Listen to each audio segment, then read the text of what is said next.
Hello guys. Wow, waghag na naman yung hair. And another vloggable place here in Pattaya.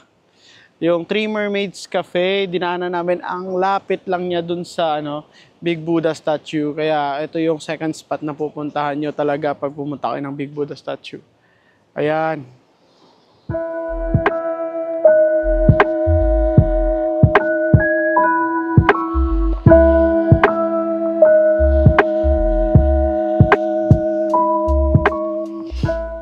Ayan, dito rin ako sa may top nest pa, top nest. Mga nest design yung kanilang mga table. Akit nga ako dito sa top nest. Pakita ko sa inyo yung view. Marami kayong akyatin pag pumunta kayo dito. 5 minutes away or 6 minutes away sa sa Big Buddha statue. Three Mermaids Cafe. Sobrang ganda niya. Yung beach view, makikita nyo dito, Pattaya. Here, yan, mermaids. Ito yung view, yan yung mga table nila.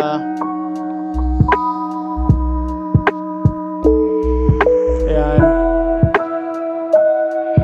Ganda. Iba-vlog ko pa kung ano yung mga nasa menu nila. Pero,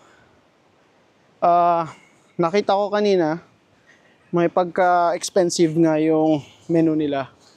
Kaya, be prepared sa mga menu nila dahil medyo pricey. And, sulit naman, nakikita ko, affordable naman yung coffee. Pero yung pagkain, nasa, say, 220 baht, ganun, to 250 baht. Respectable naman yung price. Alam naman natin na maganda yung view. Binabayaran nyo dito is view. At while eating, yan yung binabayaran nyo. Sige, bababa muna ako. Okay. Pababa na ako. And ito, mahaba pa yung line na yan dyan. Pero nakakapagod na. Reserve ko yung energy ko. Baba muna kami. Ayan, ito yung minibar. Drinks, water, soda, swimming pool. Ayan. Swimming pool inside the cafe. Ayan. At yung mermaid statue na palagi natin nakikita sa YouTube. Ito ko sa inyo. Ayan, below the mermaid statue with flowers and pool. Pero I don't think na pwede kayong maligo dyan. Ito na nga, drinks. Actually yung tao dito nag-order lang ng drinks. Dahil nga, sa price ng mga pagkain, at least talaga dapat ready kayo. Pakita ko sa inyo yung menu pag may makita ko. Tinatanggal kasi nila yung menu sa mga sa mga table. Ito yung menu. Tinabi nila. Pakita ko sa inyo yung menu. Three Mermaids Cafe and Restaurant. Ayan. 159 baht, 199 baht. Appetizer pa lang yan. 889. Yung sashimi. Sauce. Point oysters. Ayan. Check nyo lang sa website nila guys. Dahil ito may mga steak sila. Makikita nyo naman yung yung prices sa website nila. Chinek ko to early before kami pumunta dito. Makikita nyo yung menu nila sa website. May Facebook page din sila. I-check nyo. Ito guys, POV view.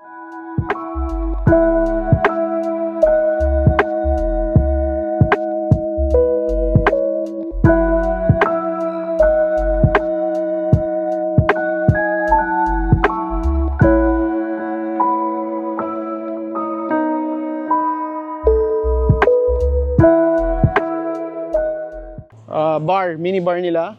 Ayan. Wizard. Ayan yung pool. Actually, mahaba yung pool nila. Ayan. Hindi rin siya malalim. 2 feet lang siguro to. Ayan.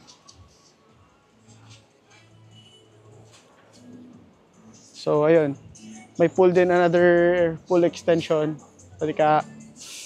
Pool extension. And parang may cave design din sa baba. Yan, check natin. Ayan, may mga net din, oh.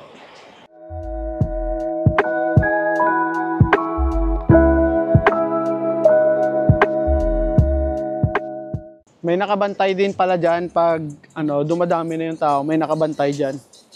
Kaya baka may malaglag.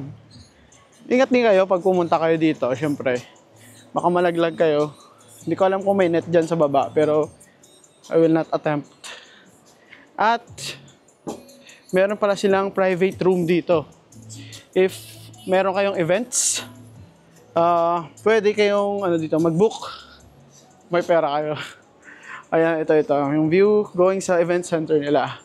Yan, ito yung private part ng Three Mermaids Cafe. Ayan, hindi na ako papasok, pero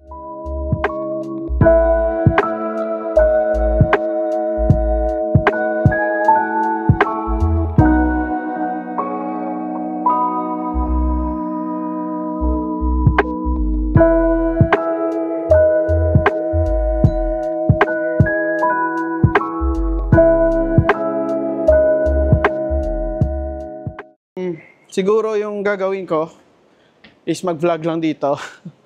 Dahil busog pa naman kami sa breakfast. At actually napakarami naming tourist na kasama papasok dito. At least hindi naman nakakahiya na nag-vlog lang ako dito. Ayan guys, oh. So ganyan yung upper view ko.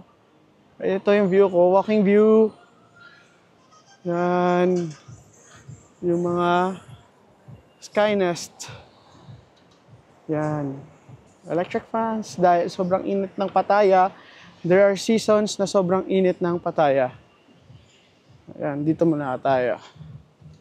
Ayan. Abot pa dun yung yung sa room na yon, sa crystal room na yon, abot pa yung restaurant nila dyan. Dahil kung sobrang init ng Pattaya, syempre pwede kayong magpa-aircon doon. At, ano pa ba? Check natin dun sa kabila. Samahan niyo ako. Dito ako sa may entrance banda. And check natin. Dito yun sa dulo. Ito na yung pinakadulo na part ng restaurant. Ayan. Dahil sky view na doon. Ibang restaurant na naman dyan. Sa kabila. Ibang restaurant na naman. Magandang restaurant din siya. By the way, pwede hanggang din to. Hanggang sa gabi. Hanggang gabi din tong ang bar na to. Ito yung minibar nila, sa likod. Hindi na kami papasok dahil close pa. At inaayos pa nila yung inaayos pa nila yung mga table.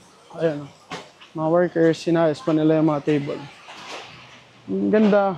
Ito yung walang entrance fee. Walang entrance fee sa lugar. Ngayon palabas na kami. And worth it yung view. At maganda lang dahil wala siyang entrance fee. I-vlog mo lang yung lugar, take pictures para ma-promote na rin yung yung lugar nila. Ayan o. Ito yung makikita nyo sa entrance.